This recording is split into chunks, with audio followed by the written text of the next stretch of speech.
ಇಲ್ಲಿದೆ ನೀವು ಕೇಳಿದ ಸುದ್ದಿ. ಐಪಿಎಲ್ 2025 ತವರು ನೆಲದಲ್ಲೇ ಸಿಎಸ್ಕೆಗೆ ಸೋಲಿನ ರುಚಿ ತೋರಿಸಿದ ಆರ್ಸಿಬಿ, ಚೆನ್ನೈ ಅಭಿಮಾನಿಗಳ ಸದ್ದಡಗಿಸಿದ ಆರ್ಸಿಬಿ ಪಡೆ.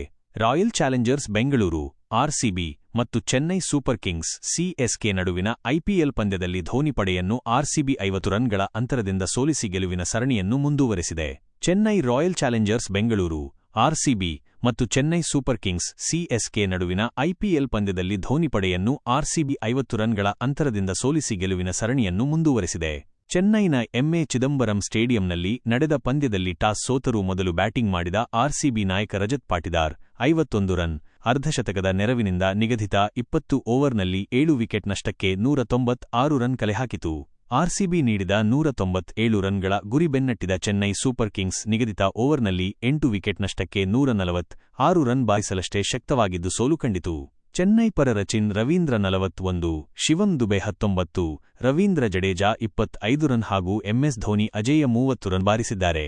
ಆರ್ಸಿಬಿ ಪರ ಜೋಶ್ ಹೆಜಲ್ವುಡ್ 3, ಯಶ್ ದಯಾಳ್ ಮತ್ತು ಲಿವಿಂಗ್ಸ್ಟೋನ್ ತಲಾ 2 ವಿಕೆಟ್ ಪಡೆದರು.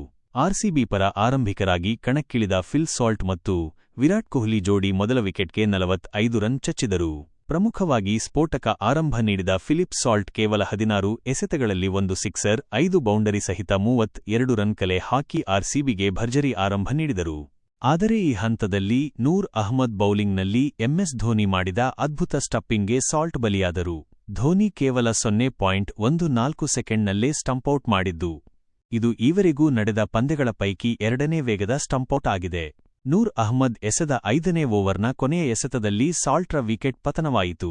ಬಳಿಕ ಕ್ರೀಸ್ಗೆ ಬಂದ ದೇವದತ್ ಪಡಿಕ್ಕಲ್ ಕೂಡ ಭರ್ಜರಿ ಬ್ಯಾಟಿಂಗ್ ಪ್ರದರ್ಶನ ನೀಡಿದರು. ಕೇವಲ 14 ಎಸೆತಗಳನ್ನು ಎದುರಿಸಿ 2 ಸಿಕ್ಸರ್ ಮತ್ತು 2 ಬೌಂಡರಿ ನೆರವಿನಿಂದ 27 ರನ್ ಗಳಿಸಿ ಅಶ್ವಿನ್ ಬೌಲಿಂಗ್ನಲ್ಲಿ ಔಟಾದರು. ಬಳಿಕ ವಿರಾಟ್ ಕೊಹ್ಲಿ ಜೊತೆಗೂಡಿದ ನಾಯಕ ರಜತ್ ಪಾಟಿದಾರ್ 32 ಎಸೆತಗಳಲ್ಲಿ 3 ಸಿಕ್ಸರ್ ಮತ್ತು 4 ಬೌಂಡರಿಗಳ ನೆರವಿನಿಂದ 51 ರನ್ ಗಳಿಸಿದರು. ಈ ಹಂತದಲ್ಲಿ 31 ರನ್ ಗಳಿಸಿದ್ದ ವಿರಾಟ್ ಕೊಹ್ಲಿ ನೂರ್ ಅಹ್ಮದ್ ಬೌಲಿಂಗ್ನಲ್ಲಿ ಔಟಾದರು. ಕೊಹ್ಲಿ ಬೆನ್ನಲ್ಲೇ 10 ರನ್ ಗಳಿಸಿ ಲಿವಿಂಗ್ಸ್ಟೋನ್ ಕೂಡ ಮತ್ತದೆ ನೂರ್ ಅಹ್ಮದ್ ಬೌಲಿಂಗ್ನಲ್ಲಿ ಕ್ಲೀನ್ ಬೌಲ್ಡ್ ಆದರು. ಜಿತೇಶ್ ಶರ್ಮಾ 12 ರನ್ ಗಳಿಸಿ ಔಟಾದರೆ ಕೃನಾಲ್ ಪಾಂಡ್ಯ ಶೂನ್ಯ ಸುತ್ತಿದರು.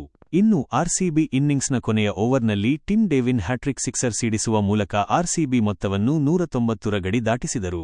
ಕೇವಲ 8 ಎಸೆತ ಎದುರಿಸಿದ ಟಿಮ್ ಡೇವಿಡ್ 3 ಸಿಕ್ಸರ್ ಮತ್ತು 1 ಬೌಂಡರಿ ನೆರವಿನಿಂದ ಅಜೇಯ 22 ರನ್ ಸಿಡಿಸಿ ಆರ್ಸಿಬಿ ಬೃಹತ್ ಮೊತ್ತಕ್ಕೆ ಕಾರಣರಾದರು. ಅಂತಿಮವಾಗಿ ಆರ್ಸಿಬಿ ನಿಗದಿತ 20 ಓವರ್ನಲ್ಲಿ 7 ವಿಕೆಟ್ ನಷ್ಟಕ್ಕೆ 196 ರನ್ ಕಲೆಹಾಕಿತು. ಮತ್ತಷ್ಟು ಕ್ರೀಡಾ ಸುದ್ದಿಗಳನ್ನು ನೋಡಲು ಕ್ರಿಕೆಟ್ ಕತೆಗಳು ಚಾನೆಲ್ ಸಬ್ಸ್ಕ್ರೈಬ್ ಮಾಡಿ.